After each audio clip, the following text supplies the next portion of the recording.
E sejam muito bem-vindos aqui ao terceiro vídeo de Na Linha de Lançamento. Ontem, dia 23 de 10, conseguimos ter aqui um dia bastante positivo até. Recapitulando assim rapidamente aquilo que se passou ontem, no que toca às nossas entradas, nós tínhamos feito, se eu bem me recordo, eu tinha deixado aqui para vocês os ressaltos do Vucevic, acabou por dar a green, era 10,5, ele fez os 11. Tinha também deixado os pontos do Zubac, e ele fez sem grandes problemas, fez 21, a linha era 12,5. Tínhamos também os pontos e ressaltos do Zach Edey dos Grizzlies, foi totalmente um fiasco. Ele acabou ejetado, falhou 5 free throws, como podem ver aqui em 5, falhou 4, quero dizer. Teve pouco volume de jogo, jogou muito pouco tempo, muitas faltas. Não gostei nada do que vi. Um miúdo muito emotivo a cometer faltas que não deveria. Muito estranho. Depois, eu acho que nós tínhamos. Eu tinha falado aqui num Draymond Green, mas acabei por não fazer nada, exatamente. E depois ainda adicionei, já de fora do vídeo, tinha adicionado os 5 pontos e meio do Jalen Green no primeiro período, deu Green. E também o Tyler Hero a fazer menos de 20 pontos e fez apenas 14. Falando aqui nos cenários, eu tinha falado do jogo under aqui no jogo dos Miami, acabou por se comprovar.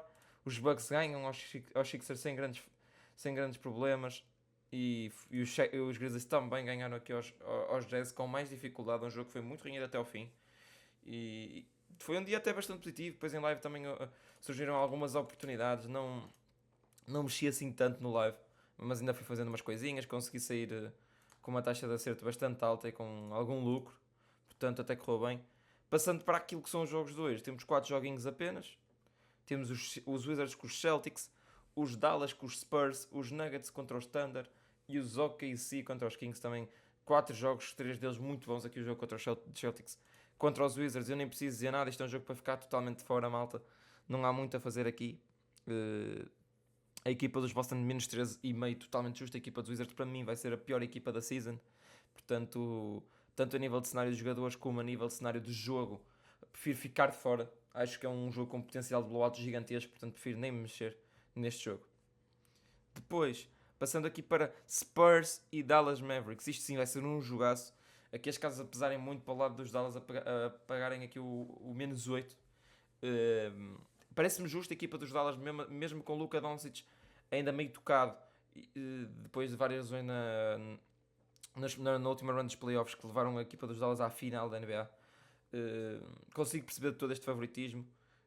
Luka, Kyrie, agora com a chegada do Clay a equipa ainda fica mais forte.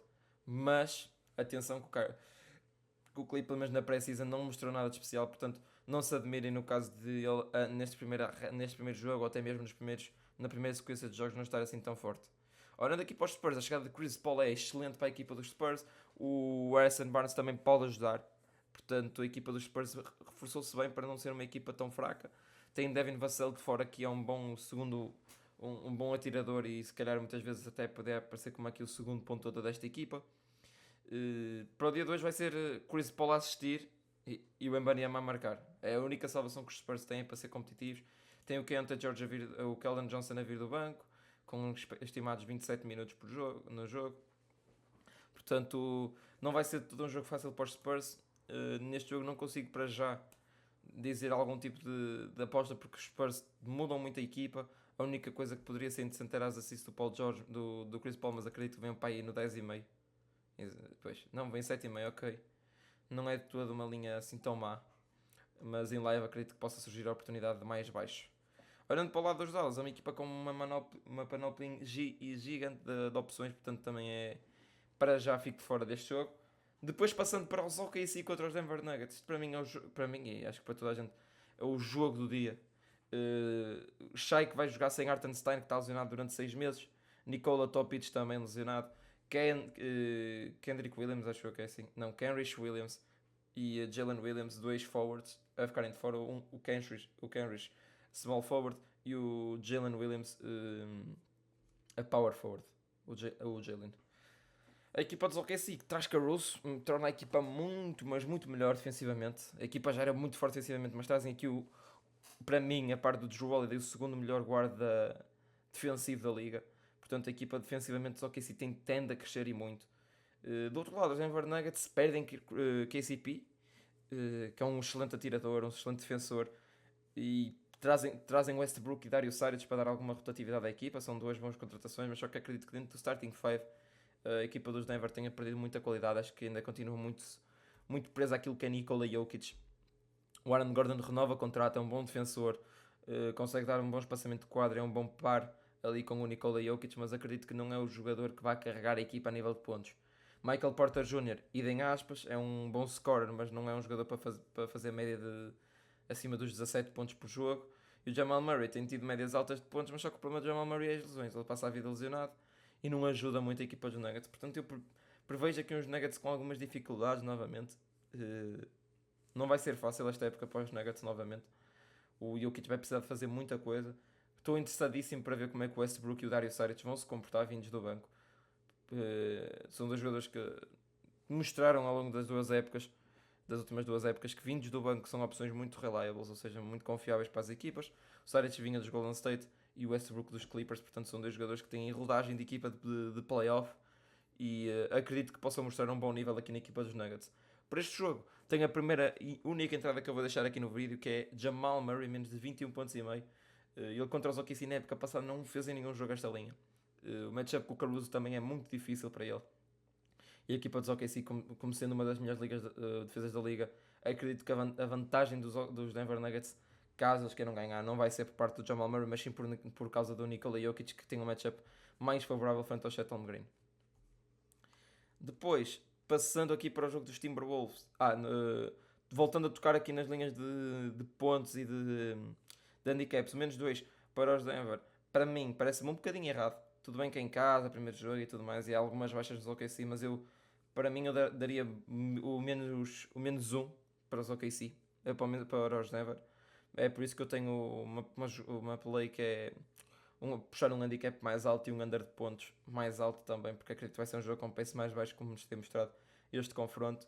Portanto, quem quiser arriscar aí numa duplinha, aí numa casa de apostas que vos permita fazer same game parlay, puxar um handicap mais alto para os OKC e puxar um under de pontos mais alto para aqui no jogo, pode ser uma boa ideia, mas a nível de pontos o 230 também mesmo assim já me parece algo alto. Depois, passando para o último jogo da noite, Sacramento Kings vão receber no seu primeiro jogo aqui os Minnesota Timberwolves. Isto para mim tem tudo para dar errado aqui para os Kings. Isto porque os Timberwolves contra os Lakers jogaram bem, apesar do ataque estar um bocadinho enferrujado ainda. Defensivamente a equipa teve muito bem. Conseguiram fechar bem os Lakers. O Anthony Davis faz muitos pontos, mas teve muito volume. E a assertividade dele não teve assim tão alta quanto isso. E olhando aqui para aquilo que é os Minnesota neste tipo de jogos, contra uma equipa que puxa muito tempo, e agora com o Julius Randle, acredito que os Sacramento vão passar aqui dificuldades hoje contra os Timberwolves. DeMar DeRozan ainda em dúvida. De'Aaron Fox ainda não conseguiu, pelo menos na pré-season, não mostrou o nível que nos tinha habituado já há uns tempos atrás, quando foi All-Star. Domantas Sabonis, acho que é irrefutável que é o melhor jogador desta equipa. Keegan Murray tem aqui uma época para poder crescer. Malik Monk já regressa no banco como sexto homem desta equipa. Portanto, aqui a equipa dos Kings mexe bem, mas na realidade é que no papel as coisas estavam bem, mas na teoria, depois na prática, não surtiu tanto efeito. Pelo menos na pré-season a equipa parecia muito desconectada. DeRozan bem e Sabonis bem, mas só que o De'Aaron Fox mandava tudo por água abaixo. A equipa dos Kings foi a única equipa na regular season em 15 anos, salvo erro, que não ganhou um único jogo na pré-season, o que não é nada normal. E pode mostrar um bocadinho daquilo que a equipa dos Kings este ano pode vir a mostrar-nos com o Mike Brown no caminho. A única entrada que eu consigo gostar aqui para este jogo é os pontos no primeiro quarto do Anthony Edwards. Acredito que o Anthony Edwards vai ter outra vez uma entrada forte como teve no último jogo. O jogo contra os Kings é um jogo propício a pontuar, pace muito alto, a defesa dos Kings é muito fraca, uma equipa que permite muitos pontos, mas marca muito. Portanto, acredito aqui que possa ser uma boa entrada, mas é a única coisa que eu consigo fazer. A nível de handicaps, gosto do moneyline dos Timberwolves. Os Timberwolves mostraram confiança e agora acredito que, pelo que eu tinha voltado a referir anteriormente, a defesa fraca dos Kings, pace alto, acredito que seja propícia que a equipa dos Timberwolves marcar pontos, coisa que não se viu tanto no jogo contra os Lakers.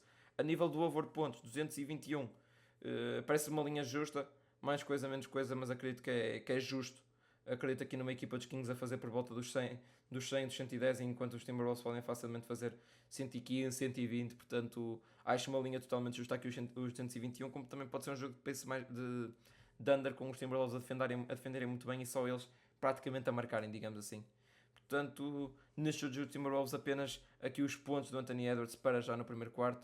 Aqui uma pequena ideia. Algo que também podem explorar, por exemplo, o duplo-duplo do Rudy Gobert, ou até mesmo pontos, ressaltos e assistências aqui do Julius Randle. Malta, o videozinho hoje foi um bocadinho mais curto, assim um bocadinho mais na correria também. Como vocês podem ver, estou aqui equipado a rigor. São 2h50 da tarde. Depois vou editar o vídeo, lançar e depois partir para o estádio para ver o Porto. Mas foi este o videozinho, também é mais curto. São apenas 4 joguinhos. Portanto, espero que vocês tenham gostado. Quem gostou, que deixe o like, subscrevam, ativem o sininho e fui.